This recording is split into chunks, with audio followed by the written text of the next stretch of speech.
Já, sælveriði, við erum stödd í þinghúsinu, Alþingi Íslendinga og nýbyggingunni og við vorum að ræða hér inn í þingsal efnahagsmál. Þetta umræða sem að formaður okkar Bjarni hóf hér rétt áðan og þar sem við vorum að fara vítt og breitt þá rauninu nöturlegu stöðu sem að við stöndum frammi fyrir og það sára er að staðan miklu verri heldur en hún þyrfti rauninu að vera. Og það út af þessari óvissu og tafapólitík sem að ríkisstjórnin að framkvæma og setja fram út í samfélagi.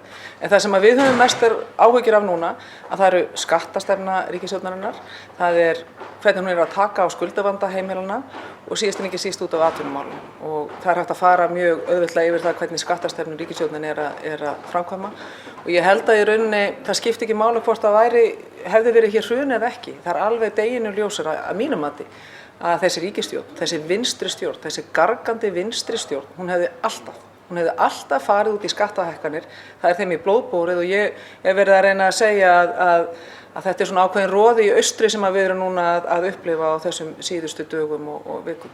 Þau munu hækka skatta, þau eru að fara upp í 50% að jafnaði fyrir fólk í landinu. Það þýðir það að fólk sem til dæmis með 500.000 í mánaðartekjur, það mun missa heil mánaðarlaun á hverju einasta ári til ríkisins. Af því að þessi ríkisstjórn, hún föst í krettum, hún föst í gamalli hugmyndafræði og hún þorir ekki að fara nýja leiðir. Við sjálfstæðismenn við erum búin að vera að benda á aðra leiðir eins og það að taka núna strax inngreiðslur skatta vegna lífeyrissjóðsgreiðslna, það að segja í séreignarsparnaðinn.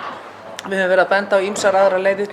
Það aðgerð sem út af fyrir sig myndi þýða 115 milljarða, 75 milljarða til ríkisins og 40 til sveitarfélaganna. Þannig að þessi ríkisstjórn hún að framkvæma hér ömurlega skattastefnu sem hægt var að komast hjá ef hún hefði einhver dug í sér að fara nýja leiðir og leita samstöðu, leita sátta, ekki bara við ykkur hér í stjórnarandstöðunni, heldur líka við aðila vinnumarkaðarins sem hún, það að segja ríkisstjórnin, hefur að mínum mati hunsað. Ég efast það að við sjálfstæðismenn hefðum fengið að umgangast aðila vinnumarkaðarins með þeim hætti sem ríkisstjórnin hefur verið að gera. Þannig að það eru válundmerki víða í samfélaginu út af ríkisstjórninni einn og sér. Skuldir heimilanna, hún hefur ekki komið neina lausnir að ráði. Það ekki bara við sem erum að segja þetta eru samfylkingarmenn eins og fyrrum bæjarfulltrúi Samfylkingarinnar fyrir norðan hefur dregið mjög skýrt fram að þetta algjöra smáskammtalækningar sem duga ekki með neinu móti gagnvart risavöxnum vanda heimilanna. Það verður að fara í víðtækar aðgerðir sem við sjálfstæðismenn höfum alltaf sagt við erum reiðubúin í slíka vinnu, þverpólitíska vinnu með líka helstu hagsmunaaðilum, líka draga inn hagsmunasamtök heimilanna, alla að borðinu til þess að glíma við þetta risavaxna vandamál sem Alþjóðagjaldeyrissjóðurinn segir að geti falið í sér alltaf 600 milljarða króna afskriftir vegna skuldavanda heimilanna innan bankana. Þannig að það verður að nýta það svigrúm mjög vel og ég bara treysti ekki ríkisstjórninni til þess að gera það. Hún mun ekki koma með ráð sem að duga. Ég geti haldið endalaust, það hægt að tala atvinnumálastefnuna. Hér á sunnudaginn, þá eru Suðurnesjamenn að fara í kröfugöngu til þess að fá atvinnu strax. Ríkisstjórnin búin að stoppa all atvinnusköpun.